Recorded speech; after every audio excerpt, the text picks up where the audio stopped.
नमस्ते, स्वागत है आपका मेरे चैनल रोहित स्पीक्स पर। और आज मैं स्लिप डिस्क के बारे में थोड़ा जानकारी देना चाहता हूँ।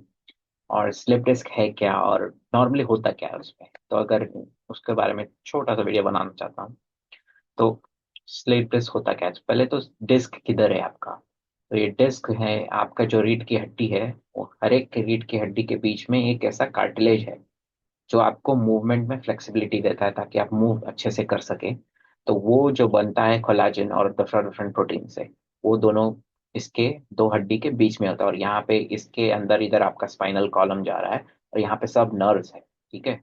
तो अगर आप कोई भी कारणवश, कुछ भी हो सकता है, एजिंग हो सकता है, यार आप ठीक से सही अपना ध्यान नहीं दे रहे रीढ़ की हड्डी पे, तो स्लिप डिस्क में होता क्या है कि वो जो मैं अभी दिखाता हूँ, बेसिकली क्या होता है, वो जो लेयर है, वो जो मैंने बताया था कोलाजन से बना है, वो पिचक पिच वैसा प्रेशर से वो एक तरह से बल्ज करेगा वहां से।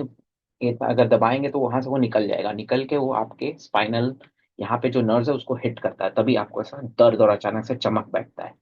क्यों? क्योंकि वो इतना प्रेशर से आ गया है, और वो अच्छा एकाएक नहीं होता, वो ओवर अ पीरियड टाइम थोड़े थोड़े थोड़े फिर वो इतना हो जाता है कि वो निकल जाता है, हर्निएट हो जाता है, हर्निया जैसा हो जाता है। हर्निया मतलब वो बल्ज कर देता है प्रेशर से। वो कहीं तो प्रेशर रिलीज होगा, तो प्रेशर की वजह से वो ऐसा बलून की तरह या फुग्गे की तरह से छोटा सा बाहर आता है, और आपके नर्व को हिट करता है, तो उसलिए आपको दर्द होता है।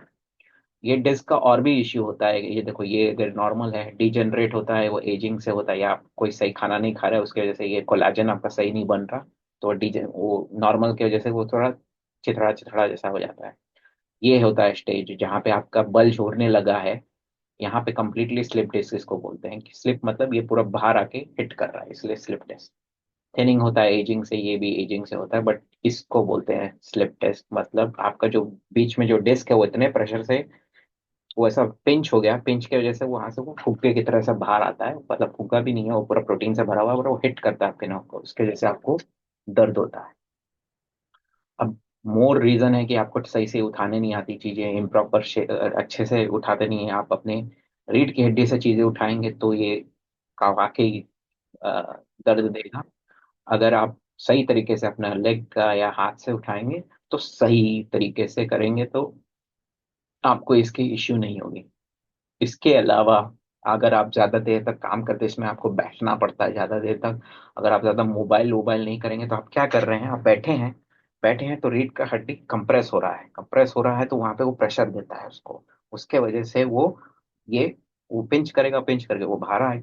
अगर आप ज्यादा देर तक बैठे रहते हैं, ज्यादा देर तक बाइक चला रहे हैं, इसके वजह से आपको हर 30 मिनट अगर आप बैठ रहे हैं, तो उसके ऊपर 5 मिनट आपको चलना है, तभी जाके आप वो इसको रिजॉल्व कर सकते हैं। ये मेन है।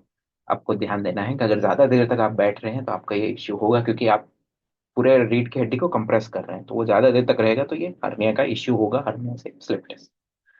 तो अगर ज्यादा देर बैठते हैं, तो 30 मिनट के बाद वापस उठे, फिर वापस बैठे, अगर हो सके तो करें ये सब।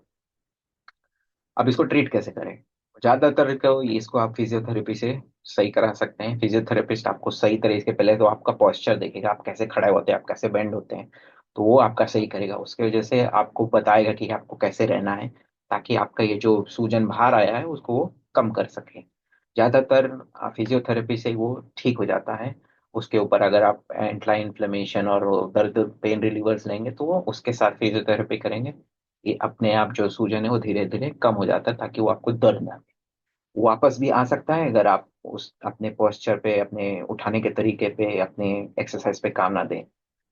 मोस्ट इम्पोर्टेंटली, अगर आप ज्यादा देर तक बैठते हैं, 30 मिनट बाद उठें, 5 मिनट चलें, यहाँ वहाँ कुछ करें, वापस 30 मिनट अगर आपको बैठना पड़े, पर ध्यान दें ज्यादा देर तक बैठना सही नहीं है, वो आप अपने स्पाइन को कंप्रेस करें।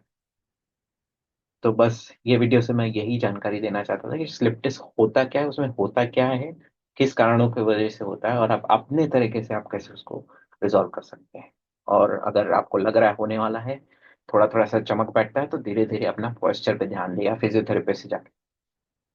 अगर ज्यादा दर्द होता है, तब डॉक्टर आपको सर्जरी या ये सब का सलाह दे सकता है। डिपेंड करता है आपका कितना खराब हुआ हुआ है डिस्क, जैसे मैंने इसमें बताया। आशा करता हूँ ये वीडियो आपको कुछ जानकारी दिया हो स्लिप डिस्क के बारे में। और फिर मैं ऐसे ही मैं मिलूंगा आपको अगले हफ्ते कोई और दूसरे टॉपिक पे। मिलता हूँ अगले हफ्ते। बाय।